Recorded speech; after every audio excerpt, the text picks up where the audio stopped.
who are not happy because they see clearly this is a betrayal. And I think he is losing a lot of support right now there. Okay, let's unpack this. We often hear grand pronouncements on the campaign trail, right? Bold visions of how a leader intends to reshape the world. Yeah, big promises. But what happens when those, expansive ideas collide with the messy, unpredictable realities of global power? That's the real question, isn't it? How does foreign policy actually manifest when it moves from theory to practice?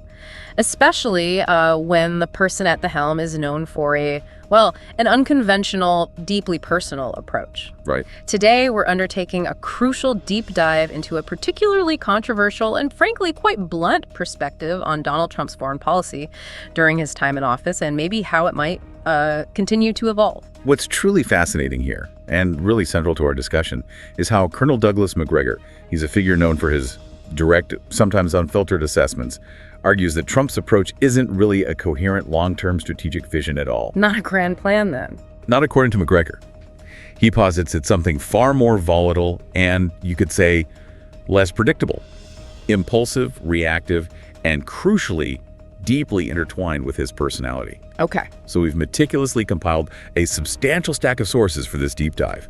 We've got detailed news reports from his administration, some rigorous academic papers looking at his decision-making, direct transcripts of things he said, public and private remarks. And even online discussions. Yeah. Capturing the public mood. Exactly. Online discussions that capture that immediate public sentiment and reaction. Yeah. Our primary mission here is to thoroughly explore Macgregor's central and, quite provocative claim that Trump has, in some significant ways, actually betrayed his original America First anti-war platform. Betrayed how? By seemingly capitulating to certain influential advisors, and maybe even, somewhat surprisingly, by being swayed by flattery from NATO leaders he once seemed to openly scorn. Huh.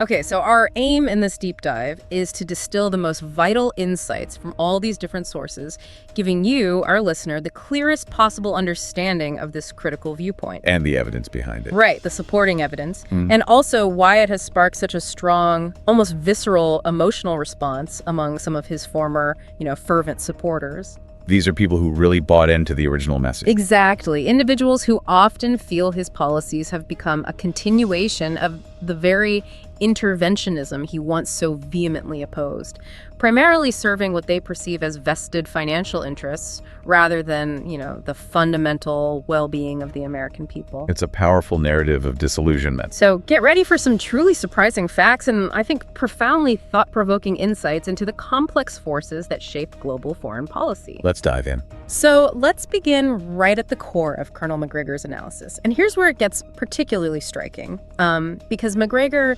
doesn't shy away from what, some might call a clinical-sounding assessment of the former president's temperament. He's very direct. Very. Drawing from observations documented in our sources, he posits that Trump suffers from an acute case of NPD, narcissistic personality disorder. Now, this isn't just a casual observation or a throwaway line. No, he connects it directly to Paulus. Right. Macgregor integrates this assessment into his broader argument about how foreign policy decisions are actually made. He goes further, suggesting that Trump thrives on being worshipped and that this dynamic critically tends to influence him, making him, quote, very emotional, impulsive, and reactive. Which paints a pretty stark picture. It really does. A stark portrayal of a leader whose decisions might be less about cold, calculated strategy or, deeply reasoned geopolitical calculus. And more about what? Immediate feeling. Exactly. More about immediate personal gratification, a need for affirmation, or maybe a swift reaction to a perceived slight or compliment.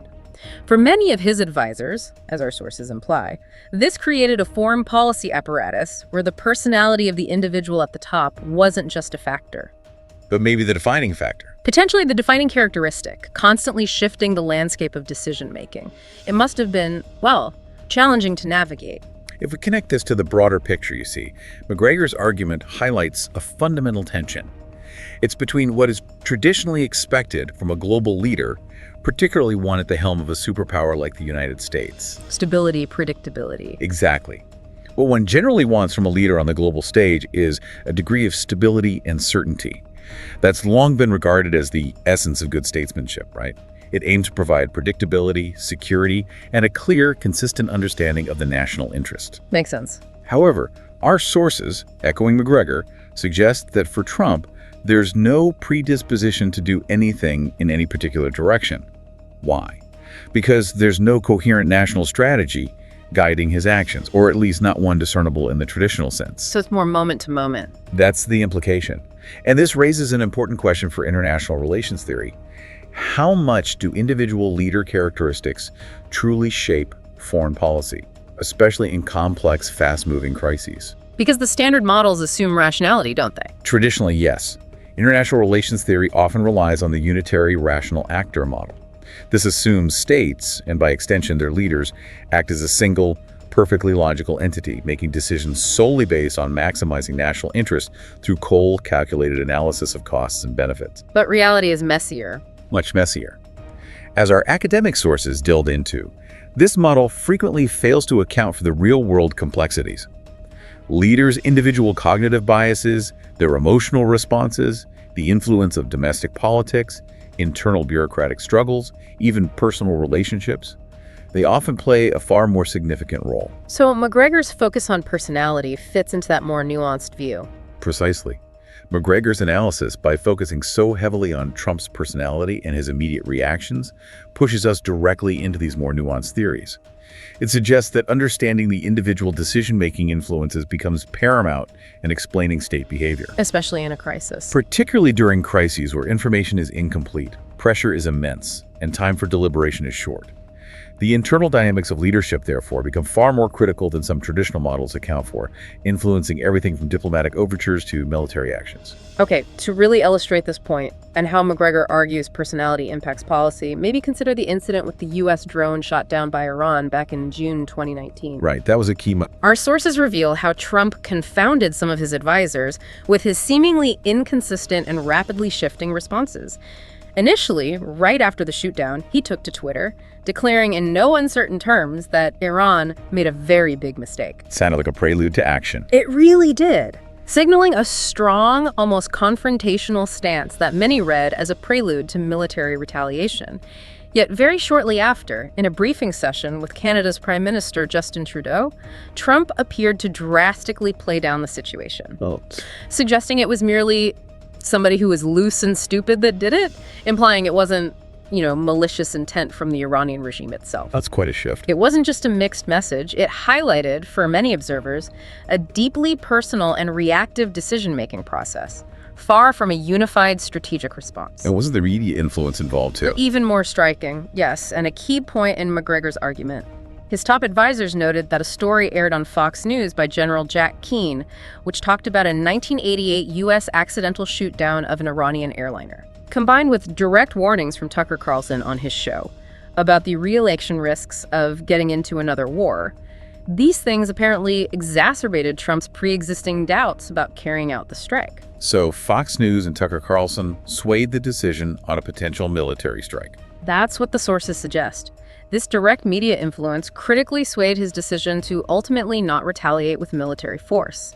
This wasn't a policy driven primarily by, say, intelligence assessments or a grand strategic framework or a traditional cost-benefit analysis. But by worries about re-election and what was on TV. Pretty much. Immediate personal concerns about public perception, a desire to avoid a prolonged conflict, and the influence of media personalities.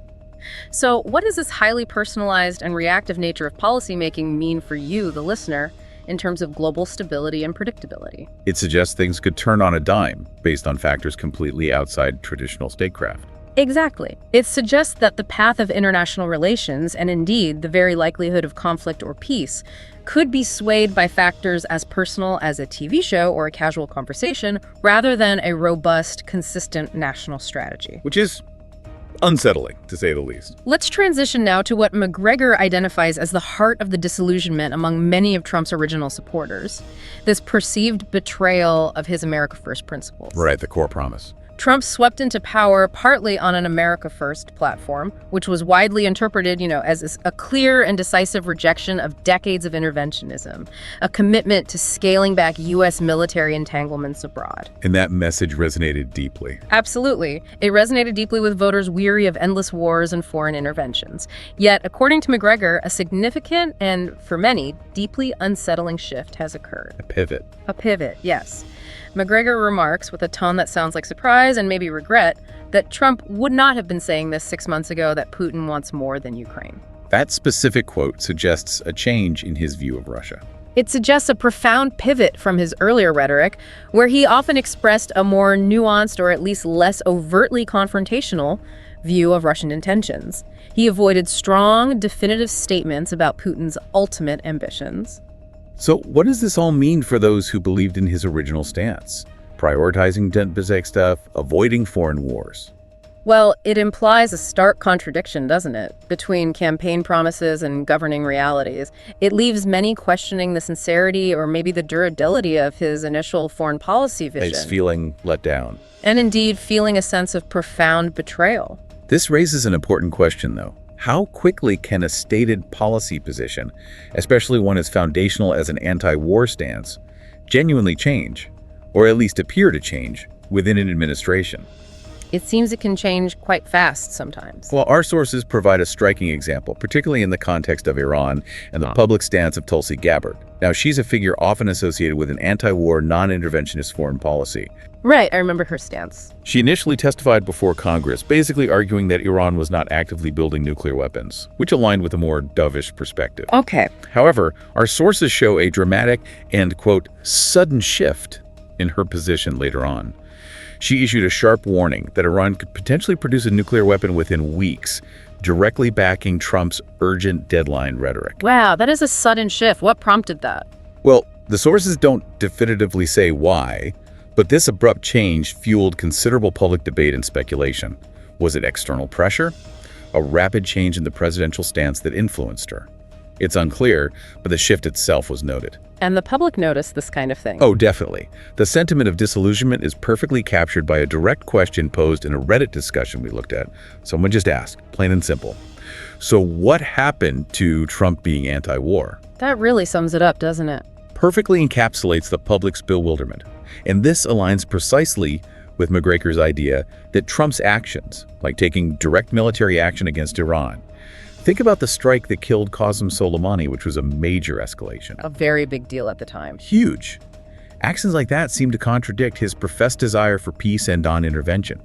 It left his core supporters feeling increasingly disoriented and, well, betrayed by the direction of his foreign policy.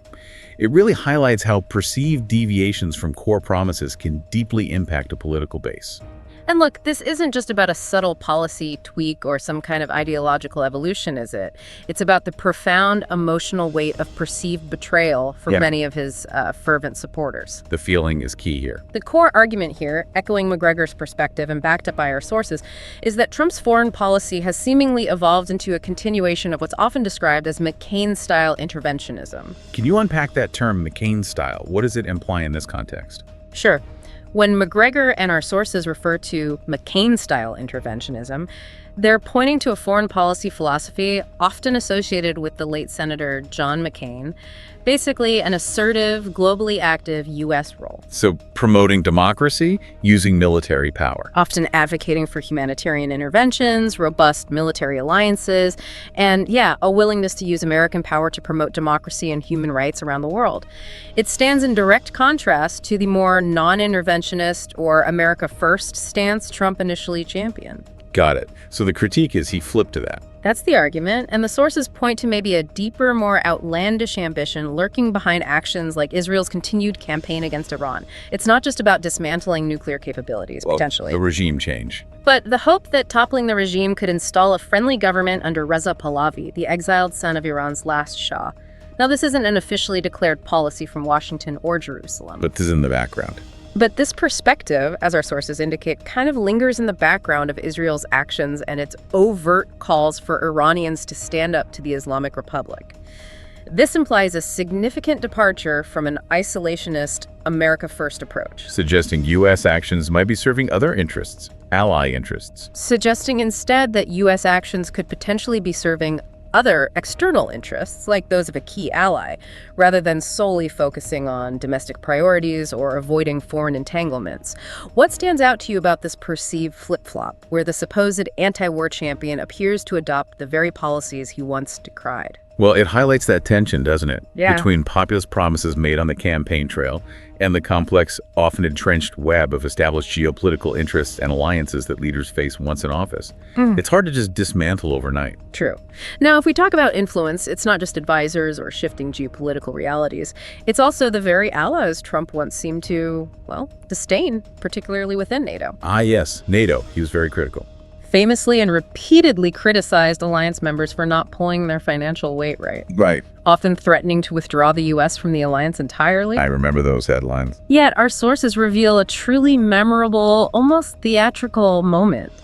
Apparently, NATO Secretary General Mark Rutte called Trump Daddy. Seriously, Daddy. That's what the source says. Yeah. And Trump, seemingly charmed and relishing the moment, responded with a laugh and an equally playful yet revealing retort, "Daddy, you're my daddy." Wow. Okay. It's a striking example of how public and private flattery was leaned on heavily by allies to navigate Trump's unpredictability, and it appeared to work. Flattery gets you somewhere, maybe. Apparently, Trump was described as all smiles after alliance members committed to boosting defense spending, with some even pledging to reach an ambitious 5% of GDP by 2025. 5% is huge. Huge. This commitment was, as our sources noted, music to Trump's ears, especially when tangible results like Britain's announced purchase of 12 F-35A fighter jets made in the US of A were presented. The economic benefit back home. Exactly. This suggests that personal affirmation and clear, tangible economic benefits for American industry played a highly significant role in shaping his interactions, and ultimately, his policy towards these key alliances, maybe overriding some of his earlier criticisms. This specific interaction, the daddy comment and the spending pledges, it raises an important question, though. To what extent does flattery, or perhaps a leader's psychological needs for affirmation, truly dictate fundamental policy shifts on the international stage? It seems like it played some role here. It seems so. Our sources note that Trump took a distinct victory lap over the commitment by NATO members to boost defense spending. And while he didn't explicitly explain why he wanted them to pay more beyond his general grievances about burden sharing, Just that they should pay more. he was very clear that Europe should also protect itself from various threats, including Russia.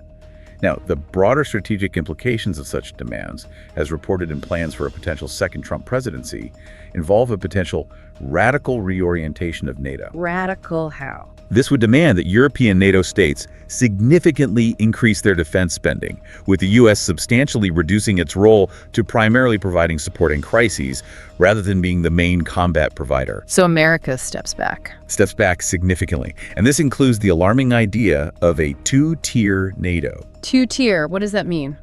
In this proposed scenario, states not meeting a 2% defense spending target and potentially a higher 2.5% or even 3% target, as floated by some U.S. officials, they wouldn't enjoy the defense largesse and security guarantee of the United States. Whoa, that undercuts Article 5, doesn't it? The Collective Defense Clause. Directly. It directly challenges NATO's Article 5 commitments, which is the absolute bedrock principle of collective defense. An attack on one is an attack on all. So if implemented. If implemented, such a policy would dramatically reshape transatlantic relations. It would fundamentally alter European defense strategy, forcing greater self-reliance, and potentially create significant internal divisions within the alliance. Some allies might feel exposed or vulnerable. Okay, so beyond the diplomatic theatrics and the push for greater allied contributions, what does all this mean for the American taxpayer and the broader U.S. economy? The money trail. Always important. Our deep dive into the sources reveals that military spending is not just a line item in the federal budget. It's a colossal, dominant force that shapes national priorities. How dominant are we talking? The U.S. allocates almost half, specifically 44% in fiscal year 2022, of its entire discretionary budget to the Department of Defense. Almost half. Wow. And if you add in funding for Homeland Security and Veterans Affairs, the total allocated to national security swells to a staggering 55% of the discretionary budget. Leaving less than half for everything else. Exactly. Less than half for all other vital domestic programs combined. That includes critical food and housing security initiatives, clean energy and environmental programs, transportation infrastructure, agriculture, food safety, education spending, and other programs that directly impact citizens' daily lives. Things people rely on every day. Right.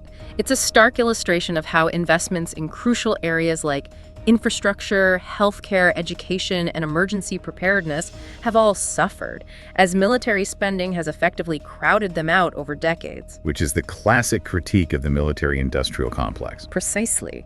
That its seemingly insatiable demand for resources siphons funds away from other pressing societal needs, creating a profound imbalance in national priorities that directly affects the average American, the quality of life, and future prosperity. And this raises an important question. How does this cycle of massive military spending perpetuate itself? It seems to keep going regardless of who is in office or what the declared foreign policy aims are. It feels like a permanent fixture. Well, our sources describe what's termed the camo economy, basically where military industries have gained political power far beyond their immediate economic output. A camo economy. Okay. It's a vicious, self-reinforcing cycle. Sometimes it's called the Matthew principle, from the Bible verse, basically. As they grow from lucrative contracts, their profitability allows them to spend more money on lobbying, which then gives them more contracts and more power. So success breeds more success and more influence. Exactly. A powerful, self-perpetuating feedback loop. Just to give you a sense of the scale, the big five contractors, Lockheed Martin, Boeing, Raytheon, General Dynamics, and Northrop Grumman, they alone accounted for almost 30% of all Department of Defense contract dollars in fiscal year 2021. 30% just from 5 companies. Just 5. And these aren't just massive corporations. They are deeply integrated into the fabric of Washington. Our sources detail their extensive lobbying efforts, their substantial funding of influential think tanks that shape defense policy debates, Setting the agenda. and the pervasive revolving door phenomenon, where former Pentagon officials and high-ranking military officers move directly into industry leadership, and sometimes vice versa. So the lines get blurred. Very blurred. This immense financial and political leverage, coupled with established networks and relationships within Washington, creates a dynamic where even changes in presidential administrations often increase budgetary uncertainty and instability, because new leaders bring changes. Yet the industry still consistently secures its interests. They weather the storm. They do. It creates a situation where, while demand uncertainty might exist for specific programs or weapon systems, the overall push for new, lucrative contracts and continued high spending remains incredibly strong. It ensures a powerful constituency for the perpetuation of this vast military budget. And here's something particularly striking, though. Even with all this massive spending and the immense political power of the defense industry, There's a but. there's a but. Our sources indicate that the industry itself reports significant issues like lacking surge capacity. Meaning they can't ramp up quickly if needed? Exactly. They contend they're not funded to maintain it, meaning they lack the readiness to rapidly scale up production in a crisis. Furthermore, many specialized parts, crucial for manufacturing complex defense systems, have a staggering 2-year lead time. 2 years just for parts. 2 years. And even worse, new facilities essential for any significant, sustained increase in output, particularly for advanced weaponry, could potentially take as much as 4-year lead times to become fully operational, even if they got the green light today. So we spend a ton, but we're not necessarily agile. That's the disconnect it suggests. Incredibly high levels of military spending, seemingly driven by the political and economic leverage of the camo economy, but potentially not the agility, responsiveness, or immediate productive capacity needed for rapid, large-scale defense production in times of sudden, unexpected crisis. It raises serious questions, doesn't it? About whether the current system is truly optimized for genuine national security needs. Or more for just perpetuating itself. The economic and political structures that benefit from this continuous high level of spending. A fundamental question. Okay, let's turn now to a concrete example that seems to encapsulate many of these concerns about cost, technological ambition, strategic implications that Macgregor and our sources highlight.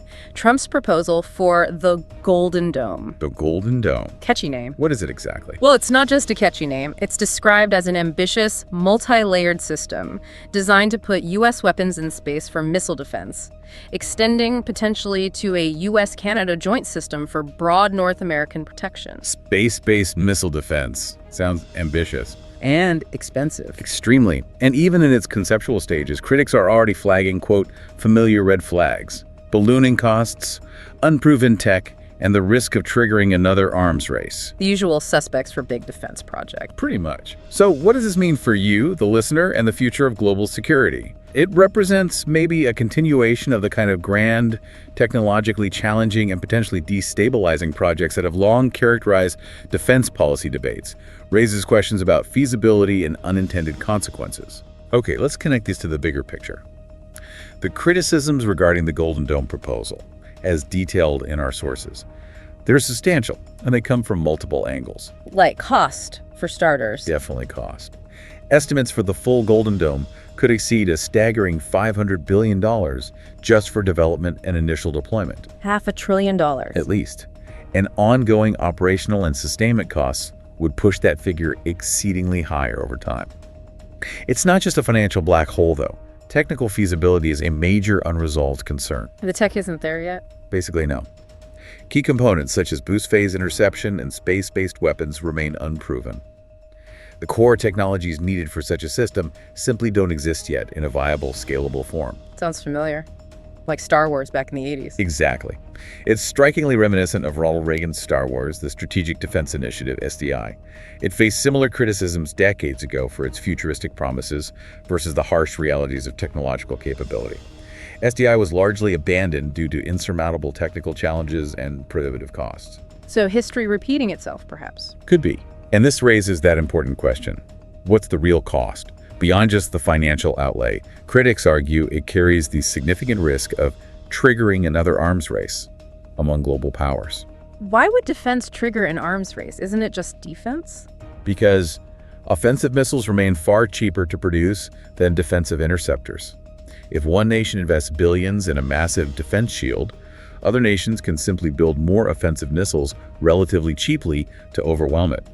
It leads to a dangerous and costly escalation without actually improving security for anyone. An offense-defense spiral. Precisely.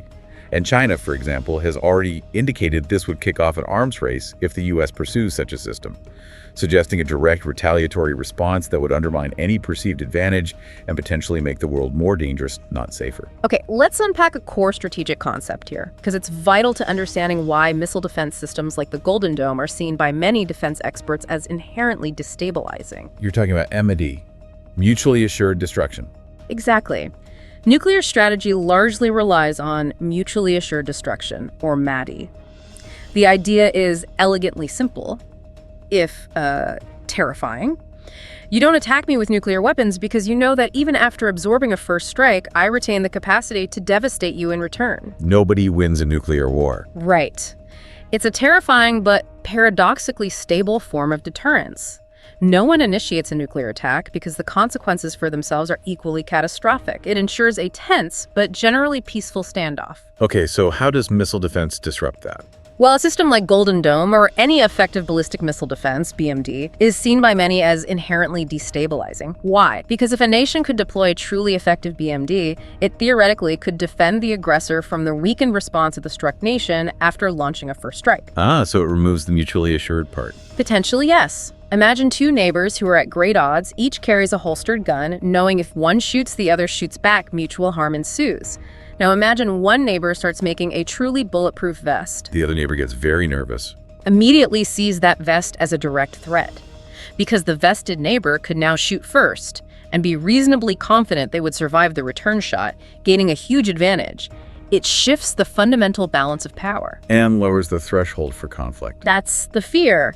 It raises the alarming possibility that an effective defense could allow a country to use conventional force against those states, knowing that they wouldn't have an effective nuclear retaliation option, thereby lowering the threshold for conflict and significantly increasing the risk of miscalculation or even preemptive war. Okay, so that's the theory. What are the real-world implications and reactions to the Golden Dome proposal? You mentioned Canada earlier. Right. Let's look at Canada's position, which kind of illustrates the complexity. What's their take? Our sources indicate that Canada's Prime Minister Mark Carney is reportedly embracing spending amid rising Arctic tensions and has apparently talked up the benefits of Trump's plan, saying things like, "It's a good idea to have protection against missiles for Canadians." So some enthusiasm there?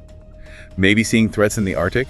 It suggests an openness, yeah, even enthusiasm among some allies for such a system, especially given evolving geopolitical threats and the increasing strategic importance of the Arctic region. However, There's always a however. this perspective is far from universal. A prominent Reddit discussion we examined, titled "Canada Should Firmly Reject Trump's Ludicrous Golden Dome Plan," illustrates significant skepticism and outright opposition to it, What are the critics saying? labeling it colossally stupid and massively dangerous. This highlights the deep divisions, even among close allies, about the wisdom of embarking on such an expensive, technologically unproven, and potentially destabilizing endeavor. So it underscores that defense isn't simple. Not at all. It underscores that while the concept of defense is appealing on the surface, the strategic realities of missile defense, particularly in the nuclear age, are far more complex and fraught with peril than they might first appear. It demands really careful consideration of global repercussions. Yes. So what does all this mean for you as we bring this deep dive to a close? Our journey has taken us through Colonel Douglas Macgregor's compelling and, as we've seen, often stark thesis. That Trump's foreign policy is driven by impulse, not strategy. Essentially, yes. That Donald Trump's foreign policy, as evidenced in these diverse sources, is less about a grand, coherent, premeditated strategy and more about impulse, reactivity, and a personality that thrives on affirmation and, at times, immediate gratification. And we saw the examples. We've explored the arguments about a perceived betrayal of his original anti-war stance, especially concerning actions toward Iran. We've seen the arguments about his apparent willingness to take actions seen by some as capitulating to pro-Israel advisors. And the NATO flatteries. And the surprising influence of flattery that seems to grease the wheels of his engagement with NATO leaders he once openly criticized. All of this unfolds, according to the sources, while the military-industrial complex continues to wield immense financial and political power, ensuring the money keeps flowing to defense. seemingly ensuring a continuous flow of resources into defense, even at the expense of other vital domestic needs. And if we connect this to the bigger picture, it's clear this isn't just a dry policy debate about tactical shifts or budget line items, is it? No, it feels much more personal for many people. For many, particularly the disillusioned former supporters of the America First movement, it's about a deep personal sense of betrayal. They see a continuation of what they describe as McCain-style interventionism, that globally assertive, often militaristic approach, rather than the promised America First peace and retrenchment. And that raises concerns about whose interests are being served. Exactly. It raises the profound concern that, in this viewpoint, financial interests and the influence of powerful industries might be prioritized over the well-being and stated desires of the American people. Which leads to a fundamental question. It really does. If foreign policy is increasingly driven by personal factors, by the immediate reactions of a leader, and influenced by those who flatter or align with specific powerful interests, what does that mean for predictability, for stability, for the very concept of national interest in an already complex and volatile world? Big questions. It pushes us to consider the profound implications of personality and entrenched power on global power dynamics. So the challenge for you now, listening to this, is to consider, in an era of information overload and rapidly shifting geopolitical landscapes, how do you discern genuine strategic vision from reactive maneuvering, from decisions influenced by personal whims or external flattery? How do you sort through the noise? Exactly. And perhaps even more critically, what level of consistency and predictability should we demand from our leaders when the stakes of foreign policy are so incredibly high, potentially impacting global peace and prosperity for generations to come? Something to really think about.